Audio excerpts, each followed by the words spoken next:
કે જપ તીરથ ને વત ને જોગ જપ તપ કરી માગતો તારું તું જો મારું તારું તારું વસ્તુ તું એકણ માગવા બેઠો છે જપ કરીને પાવ કે મારું આટલું છોકરાનું પૂરું થતું નહીં હવે એરું ને એરું માગવા જાય પેલી મારી માતા મને આમ હેરાન કરી રહી છે હું કરું તો મને આ કોમ થાય એરું ને એરું જ જે જગતમાં કશા કોમમાં નહીં આવવાનું ભક્તિના કોમમાં આવવાનું નથી મારા કાકાનો છોકરો મને આમ એમ કર્યું મારા પર માતા મેલી છે હવે માતા કઢાવી અલ્યા તારું ને તારું તું એને બગાડ બેઠો છે તું માલિકનું ભજન કર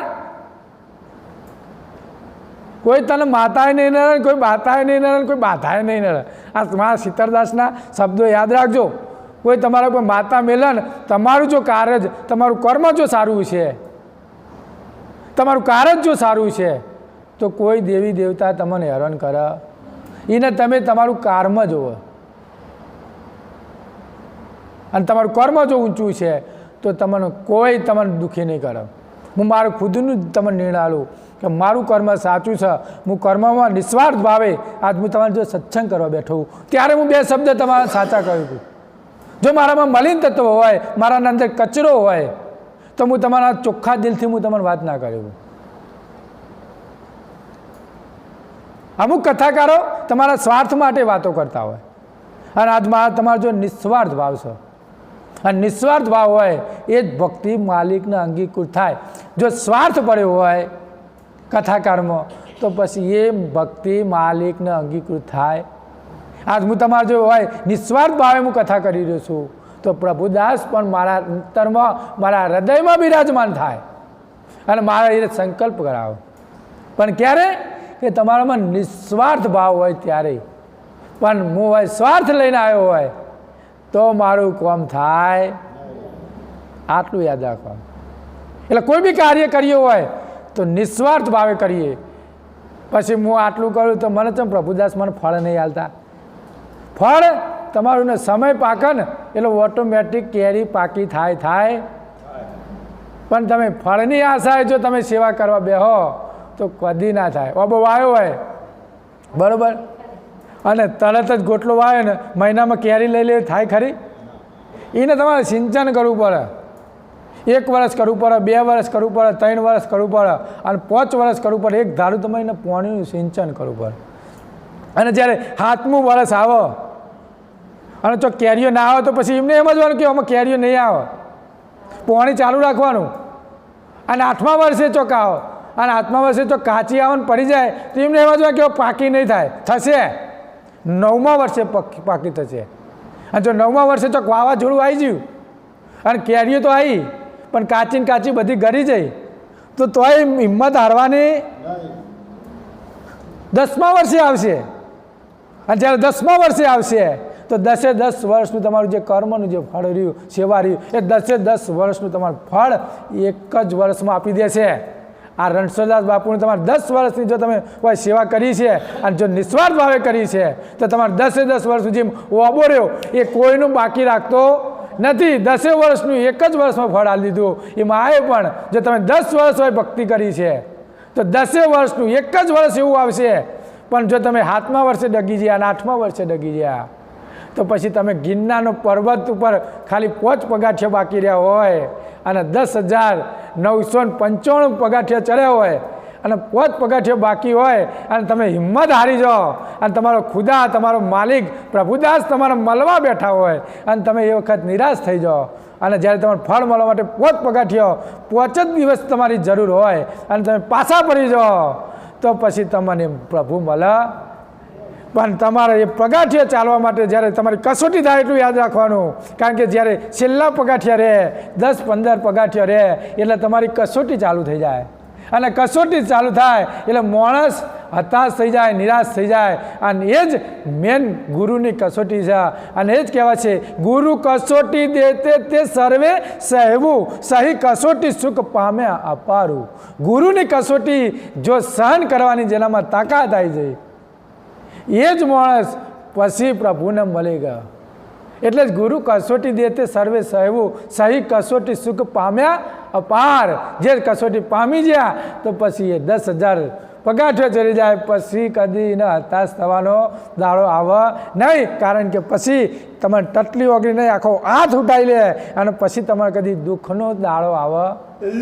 પણ પહેલાં તો જે વખત કસોટી આવે એ વખત તો તમારે પાર પડવું, જેમાં માયાની કસોટી આવે બરાબર, તો પછી આપણને છોકરો આપણને ચેવો તરછોડી દે અને આપણે જેમ બહાર નીકળી જઈએ. એમ આ એ કસોટી છે માલિકને મળવાની બરાબર. તો આ કસોટીમાં પણ આપણે સફળ બનવું જોઈએ અને સફળ બને એ ભક્તિને પામી શકા.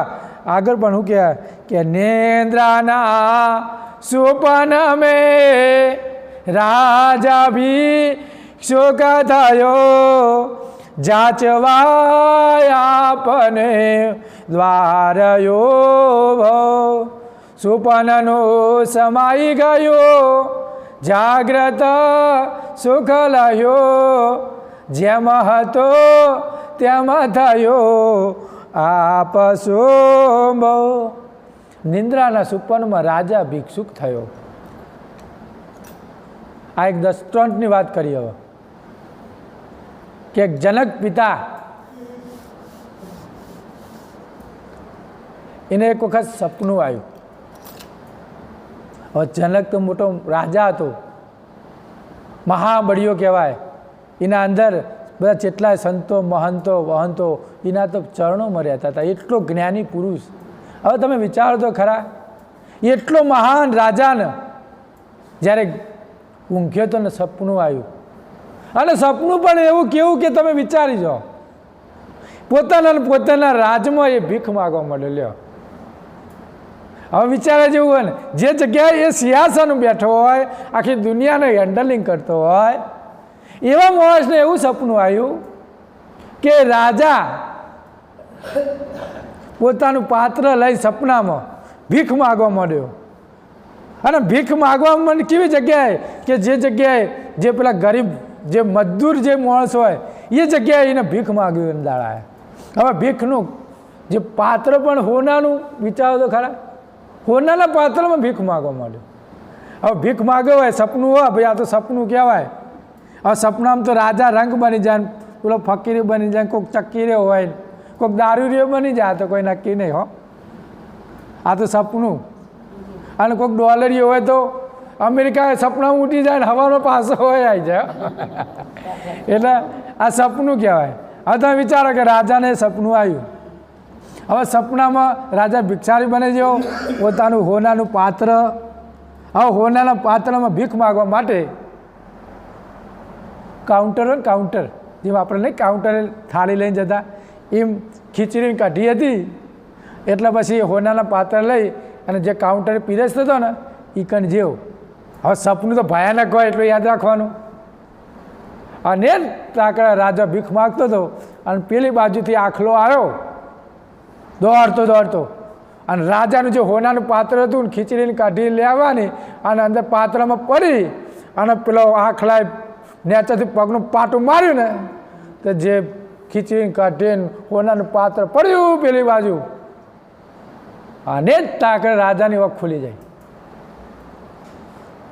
રાજાને એવી ઝાટકો આવ્યો ને રાજા એટલો બધો જ્ઞાની અને એને વિચાર થયો તો હું મારા રાજ્યમાં ભીખ માગ્યો તો હું જે સપનામાં હતો એ સાચો કે હું અત્યારે હાજર છું એ હતો. હવે એ મારે પ્રોબ્લેમ આવી ગયો ભર્યો કે હવે મારું સપનું સાચું હતું કે હું સાચું. સંતો મહંતોને આનો નિર્ણય કરાયો, સભા બોલાવી, વિચાર વ્યક્ત કર્યો કે ભાઈ મને આવું સપનું આવ્યું, હું રાજામાં ભીખ માગવા માંડ્યો બરાબર. હવે હું ભિખારી શું હોય શું કે ભાઈ હું હોય સિંહાસન ચલવું છું સાચું. કેટલાય મહાપુરુષો આવી ગયા, કોઈ જવાબ ના મળ્યો. અને એક જનકના અષ્ટાવક્રના પિતાએ પણ એમાં ફસી ગયા હતા. અને જ્યારે અષ્ટાવક્રના જ્યારે સમય આવ્યો, 8 પંગે એના 8 શરીરમાં અંગ વંકા હતા, અને જ્યારે અષ્ટાવક્રનો સમય આવ્યો ત્યારે જ્યારે કે રાજા હું તારો આરે વસ્તુનો હું જવાબ આલે કે તારું સપનું સાચું કે તું તારા હાયતીમાં સાચું, ત્યારે અષ્ટાવક્ર જ્યારે એની રાજસભામાં જ્યારે જવાબ આપવા માટે નીકળે છે ત્યારે આખી દુનિયા એના પાછળ અસ્થિ હોય છે, અસ્થિ હોય છે કે આ 8 અંગવાળો વોકો માણસ આ શું જવાબ આપતો હશે. ત્યારે રાજાએ પૂછ્યું કે ભાઈ મને નિંદ્રામાં સપન આવ્યું હતું અને હું ભિખારી થઈને હોનાના પાત્રમાં ભીખ માગતો હતો અને જ્યારે મને આખલાએ જ્યારે પાટું માર્યું ત્યારે મારું હોનાનું પાત્ર ખસી ગયું, મારું સપનું વિલસાઈ ગયું. તો મારું સપનું હતું એ સાચું કે હું અત્યારે હયાતી હું શું સાચું? ત્યારે અષ્ટાવક્રે ચોખ્ખું કીધું, હે જનક, તારા બે સપનો રહ્યો ને, એક નાનું છે ને એક મોટું છે. આ તું આજ જે સિંહાસન ઉપર બેઠો છી એ તારું મોટું સપનું છે અને જે તું સપનામાં હતો એ તારું નાનું સપનું હતું. પણ બે સપનો વિલસાઈ જવાનું છે. આ તું સિંહાસન ઉપર બેઠો છી, આજને તારી 10 વર્ષે પણ આજ તારું સિંહાસન ઉપર બીજું હશે. એટલે આ પણ સપનું જ છે. એટલે તું તારું વિચારજે કે આ જીવન પણ એક તારું સપનું જ છે. આજ ગાદી પર તું બીજો છે, કાલે ત્રીજો છે, કોઈ ચોથો છે. સપનો બધા સપનો છે પણ આ મોટું સપનું છે, પેલો ઝાણો સપનો છે. એટલે આપણે જીવનમાં એવું ઈચ્છા રાખવા નહીં કે આપણે સપનામાં જીવતા નથી. આ જીવન મળ્યું છે, આ ફરીએ છીએ, એક જાતનું સપનું છે. ક્યારે માલિક આપણું દોર ખેંચી લે છે અને આ ઘાટ પડી જશે અને લાકડામાં હળગી જશે. એના પહેલાં આ સપનું પૂરું ના થાય એના પહેલાં આપણે પ્રભુનું સ્મરણ કરી લઈએ. આટલું યાદ રાખવાનું. પછી રાતે સપનું જોઈએ ને સવારમાં એ સપનાનું અંદર વિલસણ કરવાની, આ એક જાતે પડી જ જવાનું છે. કોઈ કાયમ માટે કોઈ રહ્યો નથી. યાદ રાખવાનું, કોઈ કાયમ નહીં. એમ કહે કે હું કાયમ છું, એવા તો કેટલાય રાજસ્થાનમાં, બનાસકાંઠામાં મોટા મોટા મહેલોમાં નર્તકીઓ નાચતી હતી. અત્યારે ખંડેલ થઈ ગયો, ખંડેલ. શું કહેવું રમણ બાબા? મોટો અત્યારે બધા જોવાલાયક સ્થળ થઈ ગયો અને નર્તિકો બર્તિકો બધું ખોવાઈ ગયું, બધું રમણ ભમણ થઈ ગયું. એટલે એમને સમજવાનું બધું જ ખોવાઈ જવાનું છે. પણ જેને સ્મરણ કર્યું એ જ માલિકને પોકવાનું છે. અને આ મનુષ્ય જીવન તન મળ્યું છે, બાર મળશે. એક વખત મળ્યું છે તો એને સાચા રસ્તે આપણે એને અપનાવી લેવું, એ આપણો જીવનનો નિર્ણય હોવો જોઈએ.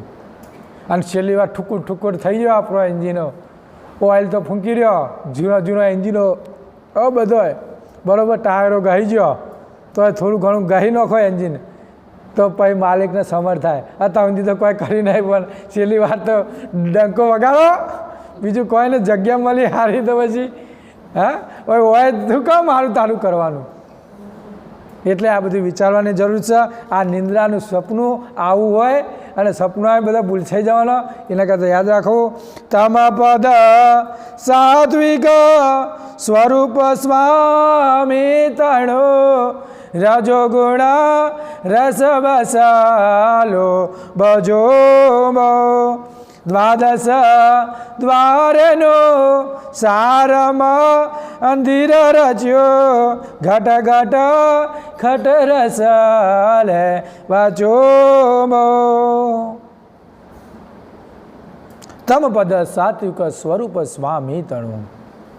હે પરમપિતા, અંશ ઉપર દર્શાવ પ્રમાણે દ્રષ્ટાંત ન્યાય નીચ તારું સ્વરૂપ દ્રષ્ટા હોય. 3 ગુણ આદિ સર્વ જળ તત્વોના રાજા સમાન સ્વામી તારા ચેતનને અમલ વડે તત્વની ક્રિયા વહીવટ ચાલે છે. આ બધી જ ક્રિયાઓ આપણા અંદરથી જ ચાલે છે, કોઈ બહારની ક્રિયા. તમ પદ સાત્વિક સ્વરૂપ સ્વામી તણું. આ રજોગુણ રસબસ એવો થઈ ગયો છે કે માયાનો, કે રજોગુણ માણસમાં એટલો પૈસાનો જે મોહ માયાનો ગુણ એ રજો કહેવાય. અને રજોમાં માણસ એટલો લુંબો ઝુંબો થઈ ગયો છે, જેમ ગુંદરનો દડો હોય અને ચોટણીનો ચીંગા થઈ ગયો હોય, એમાં આપણે પણ એવા ગુંદના જેવા થઈ જાય છીએ, આમ લપટ થઈ જાય છે. આમ નેકરવું હોય ને તો બાપજી મેર નહીં આવતો, પણ બેઠા છીએ તો એ નેકરવું બહુ કાઠું છે, એવા ગુંદના દડા જેવા થઈ જાય છીએ. હજુ આવ્યાથી તો આપણું મન વૃત્તિ સ્થિર થતી નથી. એટલે કહે છે કે લુંબો ઝુંબો દ્વાદશ દ્વારનું સ્વાર મંદિર રચ્યું. આ ઉત્તમ મનુષ્ય દેવરૂપી દેવ નિજ કરતાનું 12 દ્વારવાળું બનાવી આપ્યું છે, જેમાં આત્મા દેવ બિરાજમાન હોય. પરમ ગુરુ લક્ષબોધ દ્વારા સત્ય રૂપ નિર્પસ્ન તું જાણી શકીશ. આ જે દ્વાર 10 દ્વારનું આપણું જે શરીર, 2 ઓખ, 2 કાન, મુખ, કાન, નેચર બધી જગ્યાએ આપણા 10 દ્વાર આપણા શરીરના મેલેલા છે. એ 10 દ્વારના અંદર તારું આત્માનું જે સ્વરૂપ રહ્યું, જે આપણે પરમાત્મા અંદર બિરાજમાન થયેલો છે, એ પરમાત્માને તું જાણવા માટે તું પ્રયત્ન કર. નકર આ 10 દ્વાર જ્યારે એ જીવ નીકળી જાય તો 10 દ્વાર બંધ થઈ જાય. એટલે તું આ પરમાત્માને તું જાણી લે અને જાણી અહીંનો તું અનુભવ કરી લે. અને અનુભવ કરી તો પછી તારા આ ઝંઝાળમાં તારે ફસાવવું પડે. ઝંઝાળમાં ફસાઈ જાય છીએ, પણ નીકળવા માટે આપણી તૈયારી હોવી. અમે તો ખાલી કહીને છૂટા અમે કહીને છૂટા, કરવું ના કરવું આપણી વિચારવાનું. ભાઈ સંતો તો જેવા છે, અમે તો આ છીએ. સંતો તો ચાલતા ભરા આજ આવ્યા છીએ, કાલ ચોય પડ્યા હોય. એટલે જ્યાં સુધી ચાલતા આવીએ અમે તો કંઈ કહીને છૂટા થઈ જવાના. આગળ ભાઈ કે જીવ તું શિવ તું કાલ કી તાર તું કાલના કાળ મેં તોય બુજી રહ્યો છું. તારા અંદર જીવે પડ્યો છે, એને તું શિવ પણ બનાવી શકીશ. આ શિવ જીવના અંદર શિવ બેઠો છે. અને શિવ જો શબ્દ ઉઠાવો તો તારા અંદર શિવની વાણી પણ તારામાં બિરાજમાન થાય. એટલે કે જીવમાં શિવ બેઠો રહેશે. અને શિવ તું કાલ કીર્તાર તું. અને જો તું શિવને તું જાગૃત ના કરી તો તારામાં કાળ પુરુષ પણ બેઠો છે. અહંકાર રૂપી કાળ બેઠો છે. અને એ અહંકાર રૂપી કાળ તને ખાઈ જશે. કારણ કે તે શિવને તે સ્મરણ કર્યું નહીં, એટલે કોઈ વસ્તુ અંદર દાખલ થાય ને થાય. તમે ખેતરમાં કશું ના વાવો તોય પણ છેલ્લી વાર તો નિંદામણ થઈ જાય તો તમે ભક્તિ ના કરો તો એ ખાલી ના રહે. એ તો ખેતર ભરાઈ જવાનું કચરાનું. એટલે એમ નહીં સમજવાનું કે આપણે વાવી નહીં તો કોઈ કચરો નહીં પહેરી જાય. તમે ન્યાદીને તૂટી જાઓ ને તો બીજા વર્ષે હતું એવું ને એવું. એના કરતાં સારી જીવની અને શિવની ભક્તિ કરો. અને શિવ ભક્તિ કરશો એટલે કાળ પુરુષ જે અંદર તમારો ચડી જતો છે, અહંકાર રૂપી જે કાળ રહ્યો એ ઓટોમેટિક નીકળી જશે. પણ શિવની ભક્તિ કરવી પડે. એમની ના નીકળે. અમે તો કંઈ છૂટા, કાલે કરવી ના કરવી એ તમારી મરજીની વાત. આગળ પણ કહે છે કે કાળ કીર્તાર તું કાળના કાળ મેં તોય બુજ્યો. કાળના કાળમાં તોય તું બુજ્યો જ રહ્યો. સંતોએ તને કેટલું કીધું, મહાપુરુષોએ તને કેટલું કીધું, સંતોએ સત્સંગોને બધી બહુ કેટલી વાતો કરી, પણ તું હજુએ તારો અંદરનો દીવો તું જાગાવતો પ્રગટ કરતો નથી. જાગ્યા તોથી સવાર. હવે એટલું યાદ રાખવાનું, જ્યાર સુધી જાગીએ તો પછી સવાર નજીક આવો. પણ જો જાગ્યો નહીં તો પછી ઊંઘ્યો. એટલે જ કહે છે કે ચેતતા નર સદા સુખી. ચેતી જજો. અને ચેતીને ચાલશો તો ભવ સાગર તરી જશો. આ ભવના માયાના પદાર્થમાંથી તમે ભવ સાગરમાં તરી જશો. પણ ચેતવાની જરૂર છે. આગળ પણ કહે છે કહે કુવેર અજ્ઞાન અંધેર તરે. આ બધું જ અજ્ઞાન, આપણે જેટલી વાતો કરીએ છીએ આ બધું જ અંધેરમાં જઈ રહ્યું છે મિત્રો. અને અંધેર એ માયાનો કાળનો પુરુષનો ચારો છે. જો તમે સાચું નહીં સમજો ને તો કાળ પુરુષ તમને લઈ જશે. અને 84નું ચક્કર છે બહુ મોટું. એ તો કૂવાનું નેચલું તળ્યું નહીં. કારણ કે 84માં એકવાર નોખ્યા ને પછી મનુષ્ય અવતાર આવો ને બહુ કાઠું છે. કારણ કે એકવાર મનુષ્ય જીવન જતું રહ્યું, આ તારો મનુષ્ય જે અનમોલ જે રતન રહ્યું એકવાર જતું રહ્યું પછી બીજી વાર મળતો આજ ફરી જોવાની તને નહીં મળે રે. એટલે કે આવો અવસર તારો વહી જશે આજ કે કાલ મારા વિલ્લા. આવો અવસર વહી જવાનો. અને આવો મનુષ્ય અવસર વહી જાય એક પરમાત્માની ભક્તિ કરી લેવાની જરૂર છે મિત્રો. આગળ પણ કહે છે ગુરુગમ દ્રષ્ટિએ મોય સૂજ્યો નહીં. ગુરુએ આટલું બધું કહ્યું. ગુરુની ગમ સાથે એકતા કરે. આવા મહાપુરુષોએ તમારે જ્યારે સાચા ચેતવવા માટે એવા પુસ્તકો લખ્યા હોય, એવા સાહિત્ય લખ્યા હોય તો એ ગુરુની ગમના જે પુસ્તકોની આપણે વંચન કરીએ તો ગુરુ ગમ દ્રષ્ટિ ત્યારે આપણી એક મેઘ થાય. પણ ત્યારે એનો અભ્યાસ કરીએ, આપણે અંતરમાં એનો તાલાવેલી કરીએ તો આપણું જીવન સફળ બને. બોલો પ્રભુદાસ મહારાજ કી જય. રણછોડદાસ બાપુ की जय. કથા પુનરાવદેગા સત કૈવલ સાહે.